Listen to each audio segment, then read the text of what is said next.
Welcome to Surya tutorials. तो कैसे हो आप सब।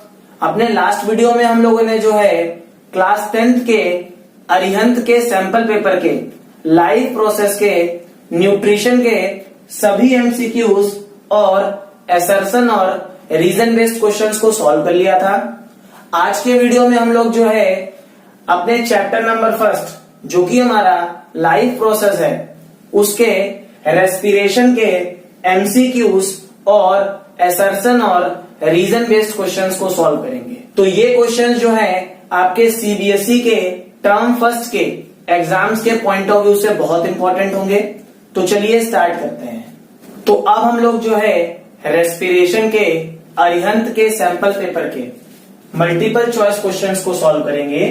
Question number 1, the breakdown of pyruvate to give carbon dioxide, water and energy takes place in option A cytoplasm, option B mitochondria, option C chloroplast and option D nucleus। तो question में क्या बोल रहा है कि हमारा जो पायरुवेट मॉलिक्यूल है इसका ब्रेकडाउन जब होता है, ठीक है, तो ये क्या फॉर्म कर रहा है।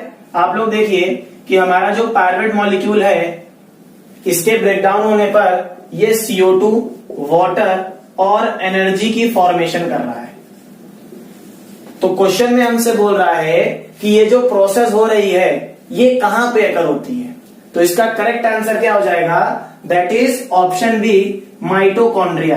तो ये जो आपकी प्रोसेस है ये माइटोकॉन्ड्रिया के अंदर अकर होती है और यहां पर 36 एटीपी मॉलिक्यूल्स एनर्जी भी प्रोड्यूस होती है।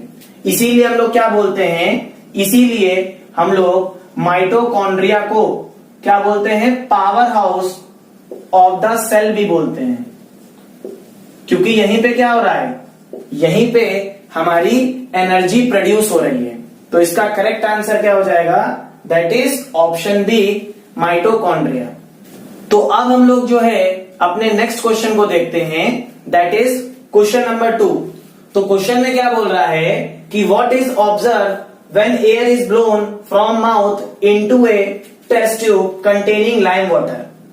Option A, lime water turns milky due to CO2 exhaled. Option B, lime water turns colorless due to CO2 exhaled. Option C, lime water turns milky due to the water vapor is blown air. And option D, none of the above. तो question में क्या बोल रहा है कि हमको एक test tube given है, हमको एक टेस्ट ट्यूब गिवन है जिसमें हमारे पास क्या भरा हुआ है, लाइम वाटर फिल है। और लाइम वाटर का फॉर्मूला क्या होता है, that is calcium hydroxide, CaOH का होल ट्वाइस। अब क्वेश्चन में हमको और क्या बोल रहा है कि आप क्या ऑब्जर्व करोगे जब हमारे माउथ से जो एयर निकल रही है वो इस टेस्ट ट्यूब में मिक्स हो जाए। तो हमारे माउथ से क्या निकलेगा, हम लोग जो एयर को एक्सहेल करते हैं दैट इज क्या होती है, वो कार्बन डाइऑक्साइड होती है।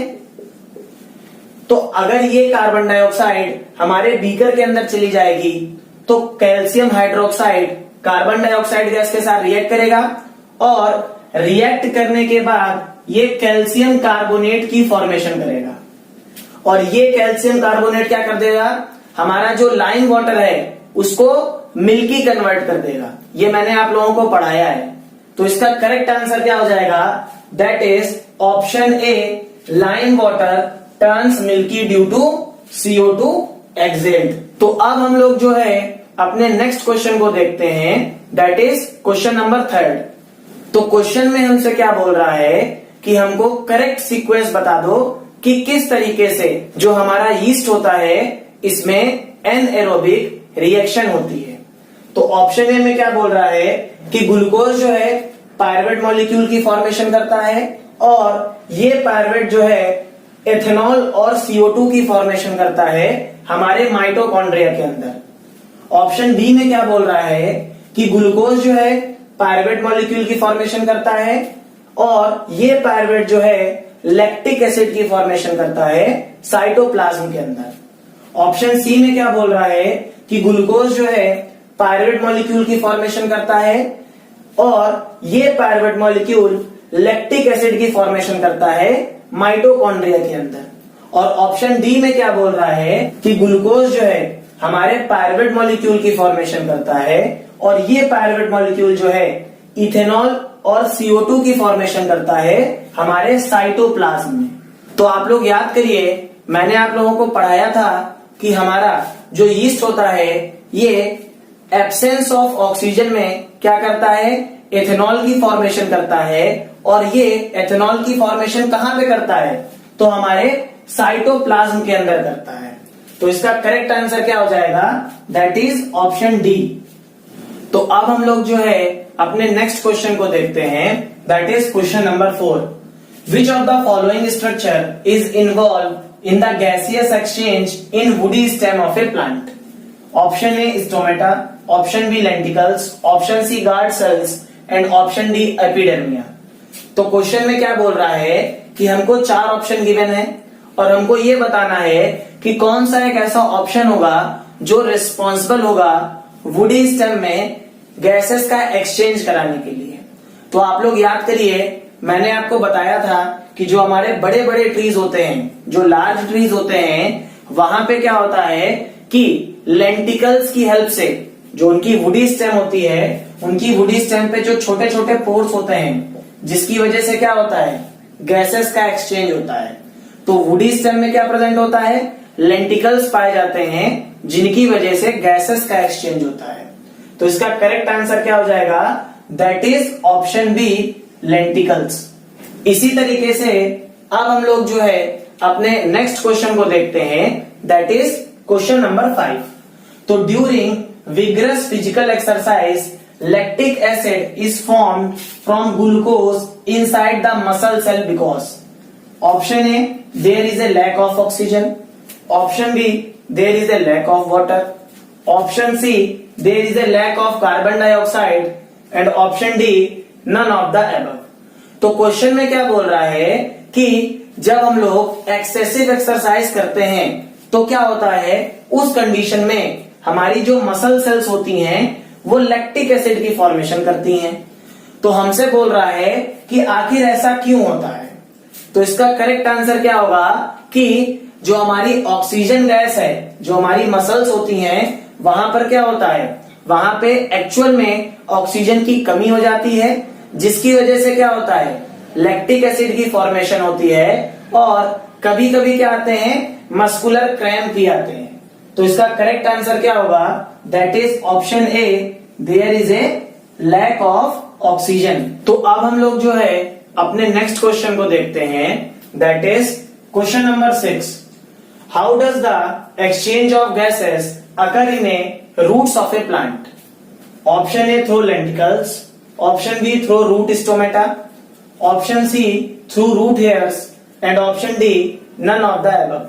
तो क्वेश्चन में क्या बोल रहा है कि जो हमारा प्लांट होता है उनकी रूट्स में गैसेस का एक्सचेंज किस तरीके से होता है। तो मैंने आप लोगों को पहले ही बताया था कि जो हमारा प्लांट होता है उसकी रूट में क्या प्रेजेंट होते हैं, रूट हेयर्स प्रेजेंट होते हैं, और यहीं से क्या होता है, डिफ्यूजन प्रोसेस की हेल्प से गैसेस का एक्सचेंज होता है। तो आप लोग क्या बोलोगे कि सर इसका करेक्ट आंसर क्या हो जाएगा, that is option C, through root hairs. अब इसी तरीके से हम लोग एक और बहुत इंपॉर्टेंट क्वेश्चन को देखते हैं, दैट इज क्वेश्चन नंबर 7। तो the product of alcoholic fermentation is option A ethyl alcohol, option B methyl alcohol, option C propanol and option D butane.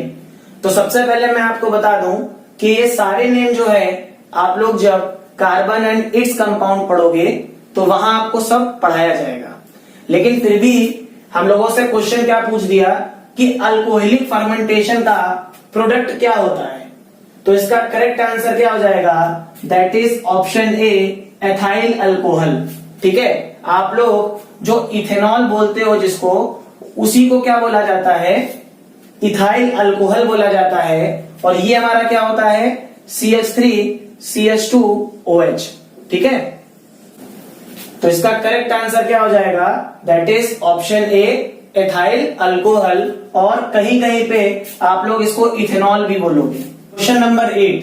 तो efficient gases exchange requires the respiratory substrate surface to be thin walled. Option A true, option B false, option C can't say and option D partially true and false. तो question में क्या बोल रहा है कि जब भी हमारी गैसेस का एक्सचेंज होता है, जब भी हमारी गैसेस का एक्सचेंज होता है तो जो हमारा रेस्पिरेटरी सबस्ट्रेट होता है उसकी जो सरफेस है उसका थिन वॉल होना जरूरी होता है। अगर वो थिन वॉल होगा तो जो गैसेस का एक्सचेंज होगा वो ज्यादा अच्छे तरीके से होगा। आप लोग जो है इसको एक एग्जांपल के थ्रू समझो।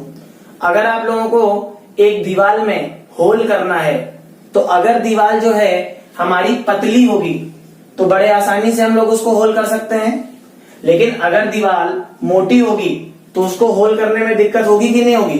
ठीक इसी तरीके से अगर हमारे रेस्पिरेटरी सबस्ट्रेट की जो वॉल होगी वो पतली होगी तो गैसेस का जो एक्सचेंज है वो बड़े आराम से हो जाएगा। तो इसका करेक्ट आंसर क्या होगा? That is option A true. तो ये जो हमारी स्टेटमेंट है ये कैसी होगी? ये ट्रू होगी। इसी तरीके से हम लोग अपने नेक्स्ट क्वेश्चन को देखते हैं, दैट इज क्वेश्चन नंबर 9। तो क्वेश्चन नंबर 9 में क्या बोल रहा है कि terrestrial organism uses dash for respiration. तो सबसे पहले आपके जो टेरेस्ट्रियल ऑर्गेनिज्म होते हैं ये कहां पे रहते हैं? तो ये हमारी लैंड पे रहते हैं। तो ऑप्शन ए में क्या बोल रहा है कि ये एटमॉस्फेरिक CO2 का यूज करते हैं। ऑप्शन बी में क्या बोल रहा है कि ये एटमॉस्फेरिक ऑक्सीजन गैस का यूज करते हैं। ऑप्शन सी में क्या बोल रहा है कि ये स्टोर्ड ऑक्सीजन का यूज करते हैं। एंड ऑप्शन डी में क्या बोल रहा है कि ये स्टोर्ड CO2 का यूज करते हैं। तो अगर हम लोग देखें तो इसका करेक्ट आंसर क्या हो जाएगा? That is option B, atmospheric oxygen. तो जितने भी हमारे टेरेस्ट्रियल ऑर्गेनिज्म होते हैं ये क्या करते हैं? ये हमारे एटमॉस्फेयर में जो ऑक्सीजन प्रेजेंट होती है उस गैस का यूज करते हैं रेस्पिरेशन के लिए। तो अब हम लोग जो है अपने नेक्स्ट क्वेश्चन को देखते हैं, that is question number 10। Which among the following is the respiratory pigment found in the human body? Option A haemoglobin, option B chlorophyll, option C plasma and option D trypsin. तो question में क्या बोल रहा है कि हमको 4 option given है और हमको ये बता दो कि जो हमारी ह्यूमन बॉडी है इसमें रेस्पिरेटरी पिगमेंट कौन होता है। तो इसका करेक्ट आंसर क्या हो जाएगा? That is option A haemoglobin. तो हमारी बॉडी में जो हीमोग्लोबिन प्रेजेंट होता है ये क्या कहलाता है? ये रेस्पिरेटरी पिगमेंट कहलाता है। ओके, इसी तरीके से अब हम लोग जो है अपने नेक्स्ट क्वेश्चन को देखते हैं, that is question number 11। Which of the following is the first sight for the exchange of inhaled air? तो क्वेश्चन में क्या बोल रहा है कि हमको ये बता दो कि सबसे पहले जो हमारी इनहेल्ड एयर होती है, सबसे पहले जो हमारी इनहेल्ड एयर होती है उसका एक्सचेंज कहां पे होता है? तो ऑप्शन ए में क्या बोल रहा है? Blood capillaries of lungs. Option B में क्या बोल रहा है? Alveoli of lungs. And option C में क्या बोल रहा है? Left auricle of heart. And option D में क्या बोल रहा है? Blood capillaries adjacent to the blood cells. तो इसका करेक्ट आंसर क्या होगा? That is option B, alveoli of the lungs. तो हमारे जो लंग्स में एल्वियोलाई प्रेजेंट होती हैं वहां पे सबसे पहले क्या होता है कि हमारी जो इनहेल्ड एयर है उसके गैसेस का एक्सचेंज होता है। तो अब हम लोग जो है अपने नेक्स्ट क्वेश्चन को डिस्कस करते हैं, दैट इज क्वेश्चन नंबर 12।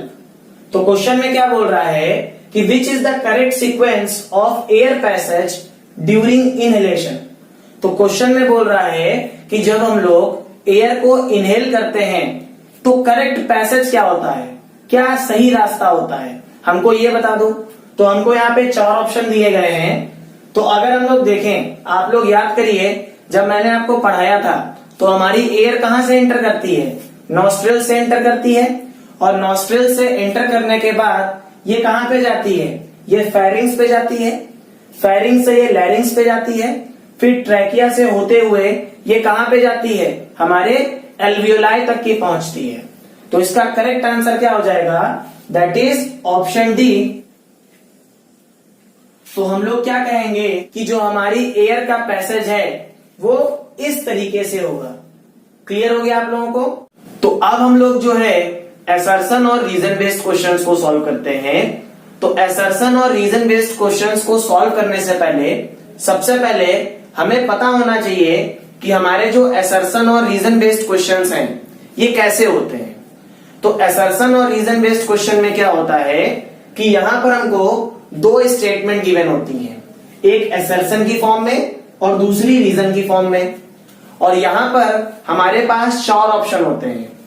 तो पहला ऑप्शन आपका करेक्ट कब होगा? जब आपका असर्शन और रीजन दोनों ट्रू होंगे और रीजन जो होगा वो आपके असर्शन को करेक्टली एक्सप्लेन करेगा।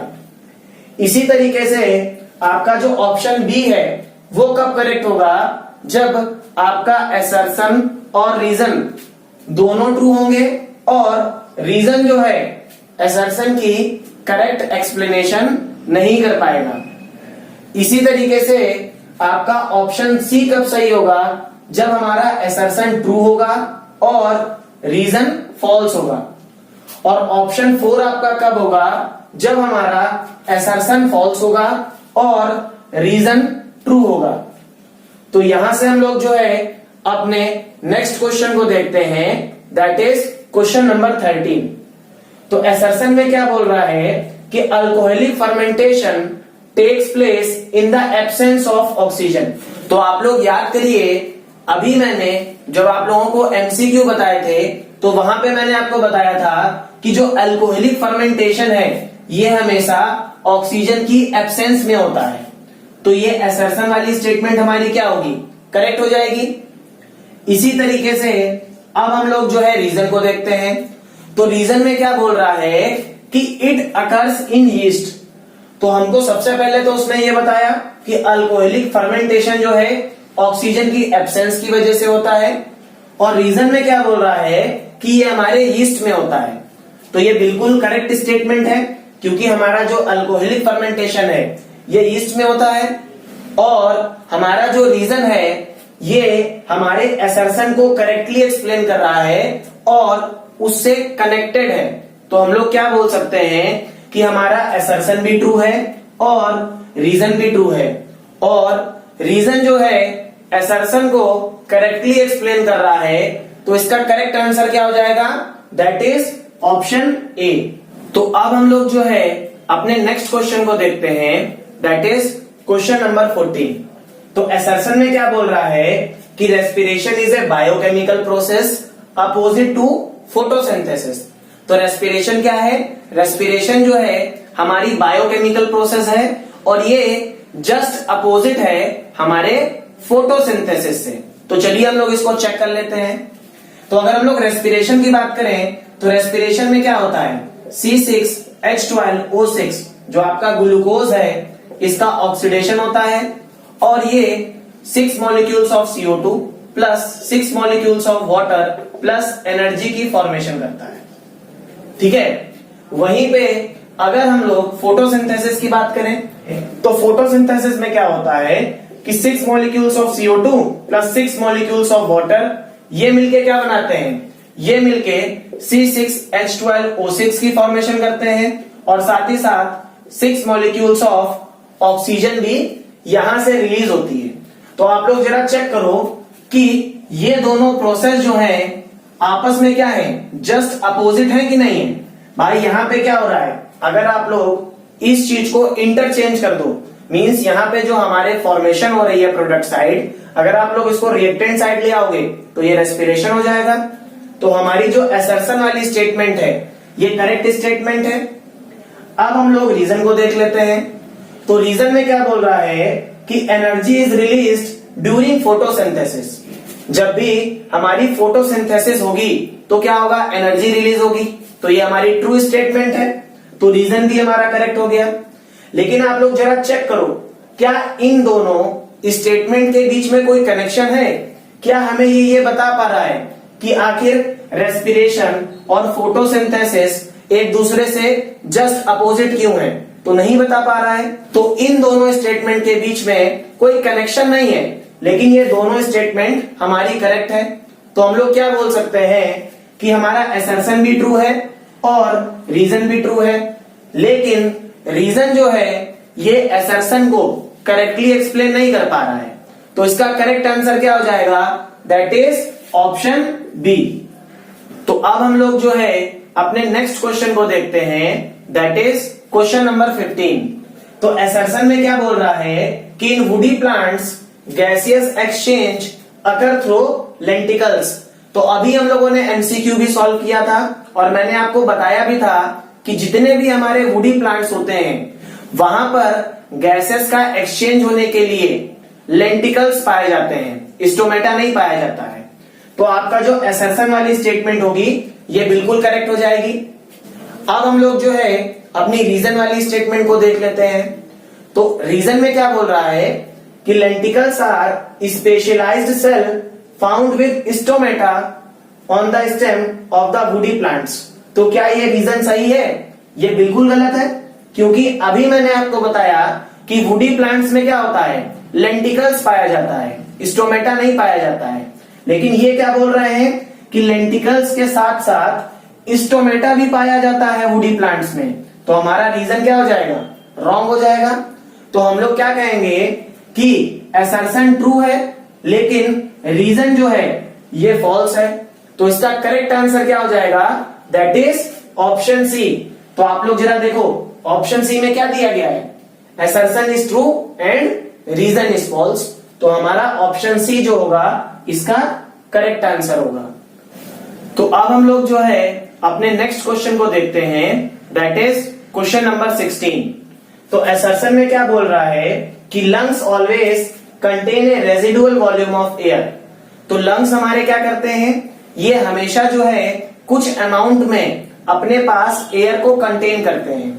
तो हमारी जो असर्शन वाली स्टेटमेंट है ये बिल्कुल करेक्ट स्टेटमेंट हो जाएगी आपकी। इसी तरीके से अब हम लोग रीजन को देख लेते हैं। तो रीजन में क्या बोल रहा है कि it provides sufficient time for oxygen to absorb and for carbon dioxide to be released. तो इसकी वजह से क्या होता है, अब रीजन में देखिए उन्होंने ये एक्सप्लेन कर दिया कि आखिर लंग्स जो है क्यों एयर को अपने पास बचाकर रखते हैं। तो इसका रीजन क्या है कि लंग्स को कुछ टाइम चाहिए होता है ऑक्सीजन को एब्जॉर्ब करने के लिए और CO2 गैस को रिलीज करने के लिए। तो इस वजह से क्या होता है कि ये कुछ अमाउंट में गैस को बचा लेते हैं। तो आपका जो असर्शन वाली स्टेटमेंट है ये ट्रू है और रीजन वाली स्टेटमेंट भी आपकी क्या हो जाएगी, ये बिल्कुल करेक्ट हो जाएगी। और यहां से अगर हम लोग देखें तो आपका रीजन जो है डायरेक्टली जो है हमारे असर्शन वाली स्टेटमेंट को एक्सप्लेन कर रहा है। तो इसका करेक्ट आंसर क्या हो जाएगा, दैट इज ऑप्शन ए। तो अब हम लोग जो है अपने लास्ट क्वेश्चन को डिस्कस करते हैं, दैट इज क्वेश्चन नंबर 17। तो असर्शन में क्या बोल रहा है कि haemoglobin is the respiratory pigment in human beings. तो अभी मैंने आप लोगों को ये बताया था कि हमारे जो ह्यूमन बींग्स होते हैं इनमें रेस्पिरेटरी पिगमेंट क्या होता है, दैट इज हीमोग्लोबिन।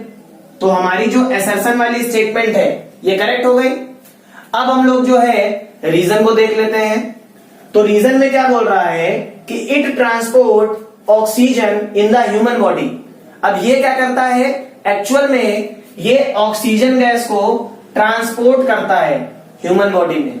इसी वजह से क्या होता है कि ये जो है हमारा रेस्पिरेटरी पिगमेंट होता है। तो आपकी जो रीजन वाली स्टेटमेंट है ये भी ट्रू हो गई और रीजन वाली स्टेटमेंट आपके असर्शन वाले स्टेटमेंट को करेक्टली एक्सप्लेन कर रही है। तो इसका करेक्ट आंसर क्या हो जाएगा, दैट इज ऑप्शन ए। क्योंकि यहां पे आप लोग देखिए कि हीमोग्लोबिन रेस्पिरेटरी पिगमेंट क्यों है, बिकॉज ये जो है ऑक्सीजन गैस को ट्रांसपोर्ट करता है हमारी ह्यूमन बॉडी में। तो देखिए आपके रीजन वाले स्टेटमेंट ने असर्शन वाले स्टेटमेंट को एक्सप्लेन कर दिया। तो इसका करेक्ट आंसर क्या हो जाएगा, दैट इज ऑप्शन ए। तो इस तरीके से हम लोगों ने जो है आपके रेस्पिरेशन के अरिहंत के सैंपल पेपर के सभी मल्टीपल चॉइस क्वेश्चंस को और असर्शन और रीजन बेस्ड क्वेश्चंस को सॉल्व कर लिया। अगर आप लोगों को वीडियो अच्छा लगा हो तो प्लीज चैनल को सब्सक्राइब करिएगा। साथ ही साथ डिस्क्रिप्शन में मैं जो है PDF की लिंक डाल दूंगा। वहां से आप लोग जो है सारे क्वेश्चंस की पीडीएफ को डाउनलोड कर सकते हैं। और साथ ही साथ अगर आप लोगों ने जो है अभी तक की चैप्टर के वीडियोस को नहीं देखा है तो डिस्क्रिप्शन में मैं जो है प्लेलिस्ट की जो लिंक है उसको भी डाल दूंगा, आप लोग वहां से जाकर के जो है सारे वीडियो को देख सकते हो। Thank you so much.